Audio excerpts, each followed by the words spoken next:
TV ప్రసారాలను నిలిపివేయటం చట్టరీత్యా నేరం. సాక్షి టీవీ ప్రసారాల కోసం మీ స్థానిక కేబుల్ ఆపరేటర్ను వెంటనే సంప్రదించండి. DTH లో ఇంటర్నెట్ లో కూడా సాక్షి టీవీ ప్రసారాలను వీక్షించవచ్చు. మావోయిస్టులకు మరో భారీ ఎదురుదెబ్బ తగిలింది. ఇవాళ ఒక్కరోజే ఛత్తీస్గఢ్లో 72 మంది మావోయిస్టులు జనజీవన స్రవంతిలో కలిశారు. బిజాపూర్ జిల్లాలో 51 మంది మావోయిస్టులు లొంగిపోయారు.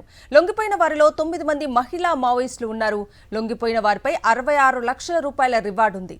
అంతకుముందు బస్తర్ ఐజీ ముందు 21 మంది మావోయిస్టులు లొంగిపోయారు. ఇప్పటికే కేంద్ర కమిటీ సభ్యులు ఆశన్న, మల్లోజుల వెంకటేశ్వరరావు అజ్ఞాత జీవనం వీడి జనజీవన స్రవంతిలో కలిశారు.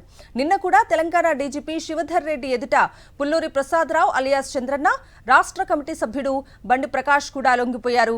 దీంతో మావోయిస్టులకు దెబ్బ మీద దెబ్బ తగులుతోంది.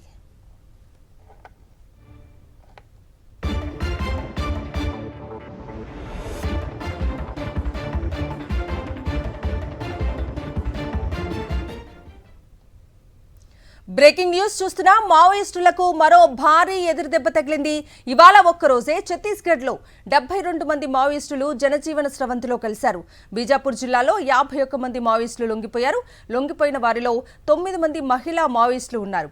లొంగిపోయిన వారిపై 66 లక్షల రూపాయల రివార్డు ఉంది. అంతకుముందు బస్తర్ ఐజీ ముందు 21 మంది మావోయిస్టులు లొంగిపోయారు. ఇప్పటికే కేంద్ర కమిటీ సభ్యులు ఆశన్న, మల్లోజుల వెంకటేశ్వరరావు అజ్ఞాత జీవనం వీడి జనజీవన స్రవంతిలో కలిశారు.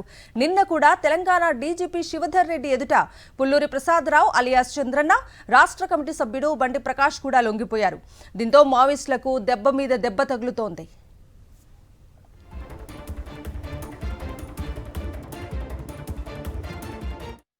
సాక్షి టీవీ ప్రసారాలను నిలిపివేయడం చట్టరీత్యా నేరం. సాక్షి టీవీ ప్రసారాల కోసం మీ స్థానిక కేబుల్ ఆపరేటర్ని వెంటనే సంప్రదించండి. DTH లో ఇంటర్నెట్లో కూడా సాక్షి టీవీ ప్రసారాలను వీక్షించవచ్చు.